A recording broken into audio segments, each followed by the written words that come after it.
अगर आपके बच्चे की उम्र 1 साल है और आपके बच्चे के दांत निकल रहे हैं, आपका बच्चा हमेशा रोता रहता है, चिड़चिड़ापन आपके बच्चे में आ गया है, तो इस खास वीडियो में जानेंगे हकीम सुलेमान खान साहब से आपके बच्चे के लिए क्या कुछ हो सकता है वो घरेलू असरदार नुस्खा जो आप आसानी से अपने बच्चे को सेवन करा सकते हैं।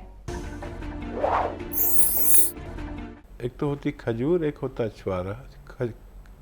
खजूर का सूखा हुआ रूप जो है वो छुआरा है, जो कच्ची तोड़ के सुखा लेते हैं।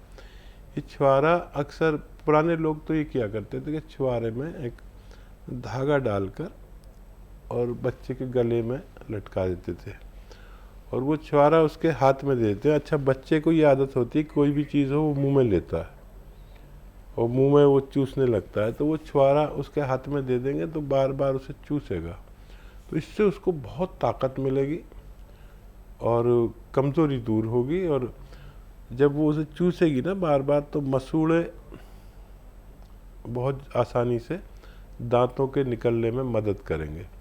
ये बहुत ताकतवर चीज़ है, ये बच्चे को दीजिए, इंशाल्लाह बहुत आसानी से उनकी तंदुरुस्ती मुमकिन है।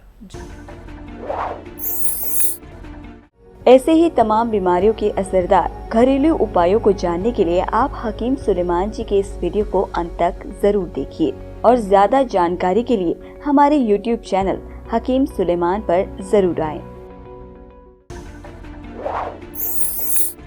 लिवर एक ऐसी समस्या हो गई है जो हर घर में देखी जा रही है।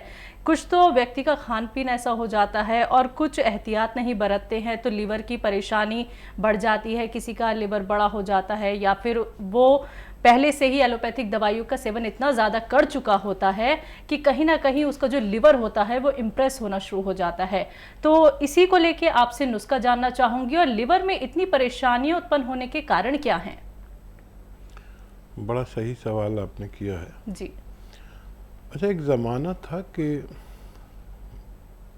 जो लोग शराब पीते थे उनको लीवर में प्रॉब्लम आती थी। आज भी वही हाल है, लेकिन शराब पीने वालों को नहीं आती, उससे ज़्यादा तो दवा खाने वालों को आती है।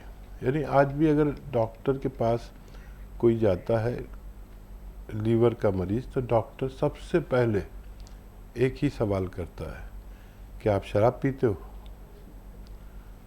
तो जब वो कहता है मैं नहीं पीता, तो डॉक्टर को हैरत होती है कि ये तो शराब पीने वालों को प्रॉब्लम होती है।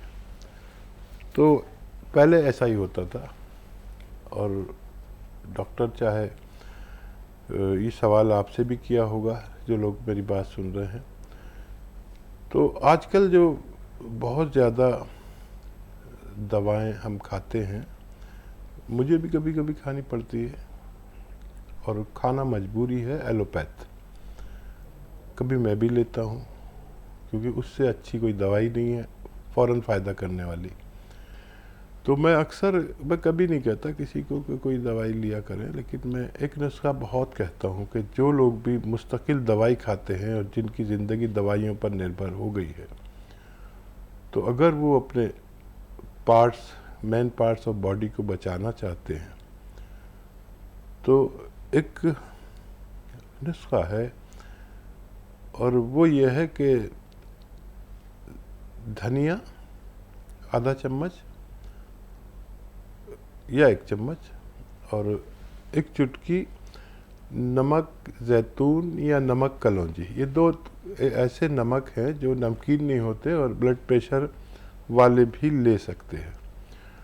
तो दिन में 1 बार या 2 बार ज़रूर खाया करें। जिनको दवा के बगैर गुजारा नहीं है, जिनको जीवन भर दवा खानी है, किसी को भी 15 दिन से ज़्यादा दवाई खानी पड़े एलोपैथ, तो उसको इसकी एक खुराक ज़रूर लेनी चाहिए ताकि उसका लीवर और किडनी और दूसरे पार्ट्स ऑफ बॉडी सलामत रह सके। तो बिल्कुल दर्शकों, देखिए हम किसी ट्रीटमेंट को लेने से आपको मना नहीं करते हैं, लेकिन अगर आप लोग नुस्खे अपनाते हैं तो आपका रोग जड़ से ख़त्म हो जाता है। बाकी अगर आप पहले से ही कोई ट्रीटमेंट ले रहे हैं, उसके साथ साथ भी आप नुस्खे अपना सकते हैं, क्योंकि नुस्खों का कोई भी साइड इफ़ेक्ट आप लोगों को बिल्कुल नहीं होता है। बस हम ये चाहते हैं कि आप लोग अपना ख्याल रखें, अपने आप को सुरक्षित आप लोग रखें। चलिए इसी के साथ हरियाणा से हैं अगले कॉलर, स्वागत है आपका। मेरा 3 साल तक थायराइड है। हम्म 3 साल तक थायराइड है और साल तक शुगर है। और क्या है? शुगर। शुगर। शुगर ठीक है। वो तो कंट्रोल में आई बड़ परहेज कर रही, दवाई तो मैंने लाई नहीं और वो कंट्रोल में है। थोड़ा कंट्रोल में है। हाँ शुगर कंट्रोल में हूँ तो। हाँ हाँ। और फिर मैंने दवाई को नहीं लाई शुगर की, अच्छा, क्या ले रही हैं? बस परहेज कर रही हूँ ये खाने पीने का। ठीक है। और जी एक मेरा एलर्जी है।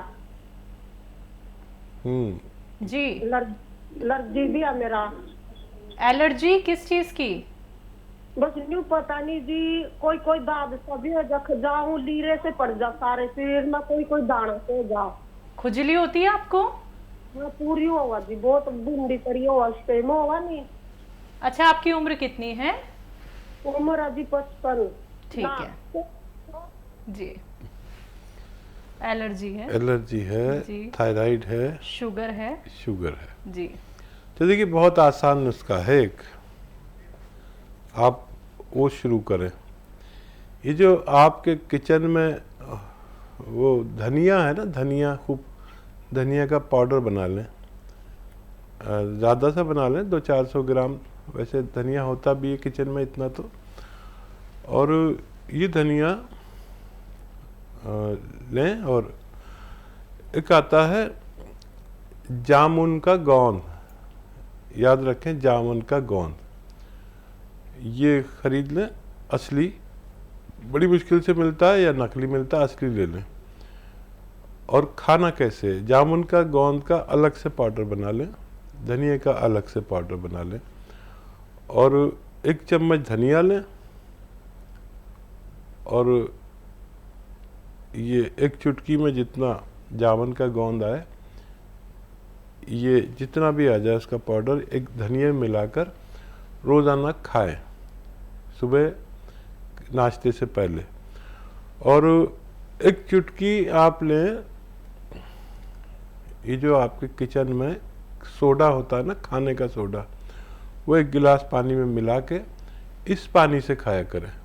आपके सारे रोगों का फायदा होना मुमकिन है। जी, अगले कॉलर हैं दिल्ली से राजेंद्र यादव जी, स्वागत है आपका। नमस्कार मैडम। जी नमस्कार सर, बताइए सवाल क्या है? हकीम साहब को भी नमस्कार। जय हिंद सर, वेलकम। मेरे 2-3 सवाल हैं मैडम। मैंने गोंद मोरिंगा मंगवाया था। हाँ। अपनी ग्रैंड डॉटर को, उसकी हाइट कम थी। ठीक है। तो मैं आपको धन्यवाद करता हूँ कि अभी 1.5 महीना उसको लेते हुए हुआ है, उसकी 1-1.5 इंच हाइट बढ़ गई। अरे बहुत बहुत मुबारक भाई आपको। और दूसरा सवाल? अब मैंने आपका ये देख रहा हूँ कई दिनों से, तो मुझे बहुत पसंद आया और मैं नुस्खे सब नोट करता रहता हूँ जी। और बहुत बहुत धन्यवाद। एक मेरी अपनी एक रिलेटिव है, उनकी 70 साल की एज है। वो बिल्कुल बेड पे हैं, घुटनों की वजह से बेड पे आई थी, लेकिन वो हर वक्त नींद आई रहती है, शरीर में वीकनेस है, अपने आप उठ भी नहीं पाती हैं। तो उनके लिए मैंने आपके यहाँ बात करके हेल्पलाइन में, वो एक डिम्पल मैडम है, उनका नाम तो याद रहेगा क्योंकि डिम्पल ऐसा नाम है जो नहीं भूला जाता। हाँ, उन्होंने मुझे वो टी केयर कैप्सूल भेजे हैं, अभी आए नहीं, आ जाएंगे 1-2 दिन में। टी केयर कैप्सूल और गोंद सिया, ठीक, वो हो जाए। तो मैं ये जानना चाह रहा था, क्या उनको ये खिलाने से उनकी वीकनेस भी दूर हो सकती है? दर्द वर्द तो चलो दूर हो जाएंगे घुटनों के, वो तो मुझे यकीन हो गया कि दर्द तो जरूर दूर होंगे, लेकिन वो क्या उठ पाएंगी बिस्तर से? ठीक है। तो ये तो 2-3 सवाल है। हाँ देखिए, एक तो आप हमारे साथ जुड़े रहिए, और बड़ा भगवान का शुक्र है कि बच्ची की हाइट बढ़ गई, और मैं बड़ा खुश हो रहा हूँ। और जब भी कोई मेरे साथ जुड़ते हैं, आप बहुत देर में जुड़े हमारे साथ, नहीं तो बहुत अच्छा लगता। कोई बात नहीं, ये नुस्खा जो आपकी बच्ची को फ़ायदा किया, ये सब में प्रचार करिए, हमारे साथ जुड़े रहिए। हमारा काम ये है कि जिसको भी फ़ायदा होता है वो हमारे साथ जुड़ जाते हैं और वो सब में प्रचार करते हैं कि इससे फ़ायदा होता है। तो बहुत मुबारक बच्ची के फ़ायदे के लिए। और देखिए जो स्टिफनेस आ जाती है आपके पैरों में, इसको भी फ़ायदा होना मुमकिन है, खुशखबरी है। और वो जो बुज़ुर्ग हैं महिला, उनको भी फ़ायदा हो सकता है अगर उनमें हौसला होगा। उनका सब कुछ टेस्ट कराते रहें, क्यों इतना सोती हैं, क्या वजह है। और गोंद से आधा आधा ग्राम देना, और आप भी ले लीजिए खाने के बाद, बगैर चर्बी के दूध से लें दोनों लोग।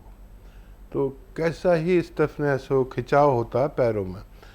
एक्चुअली लोग समझ नहीं पाते ये खिंचाव होता है पैरों में, स्टिफनेस आती है, या दर्द होता क्यों है।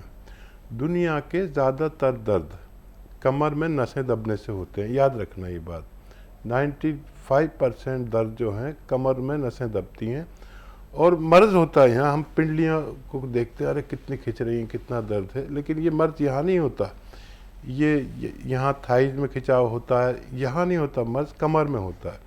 तो ऐसे लोगों को वज़न नहीं उठाना चाहिए और वेस्टर्न टॉयलेट का यूज़ करना चाहिए, कुर्सी वाला शौचालय, ये बस परहेज़ है। और सब आप खूब चलिए, खूब करिए, सब काम करिए, मेहनत ज़्यादा नहीं करें, बस ये हमारी तरफ से परहेज़ है। तो मैं दुआ भी करूँगा इन बुज़ुर्ग खातून के लिए, महिला के लिए, और आपके लिए भी। ये गोंद से आधा आधा ग्राम आप लेना शुरू कर दीजिए, दिन में 2 बार, पानी के साथ या बगैर चर्बी के दूध के साथ। आप देखेंगे कि फ़ायदा तो ये 4-5 दिन के बाद करती है, किसी को 1 दिन में भी शुरू कर देती है, लेकिन मैं कहता हूँ भाई 5-7 दिन मुझसे कुछ मत कहो। और 1 महीने में एक ऐसा फ़ायदा जो आप महसूस कर सकते हैं, चाहे 20-30% हो, चाहे 50% हो, ये आप शुरू करें और जुड़े रहिए हमारे साथ। हमें बहुत अच्छा लगेगा जब आपको जो भी फ़ायदा होगा, फिर आप लोगों को जोड़ेंगे कि भाई इन दवाओं से फ़ायदा होता है। ये कच्ची दवाएं हैं, ये रॉ मटेरियल है, इनका असली लेना बहुत ज़रूरी है, फ़ायदा होना मुमकिन है।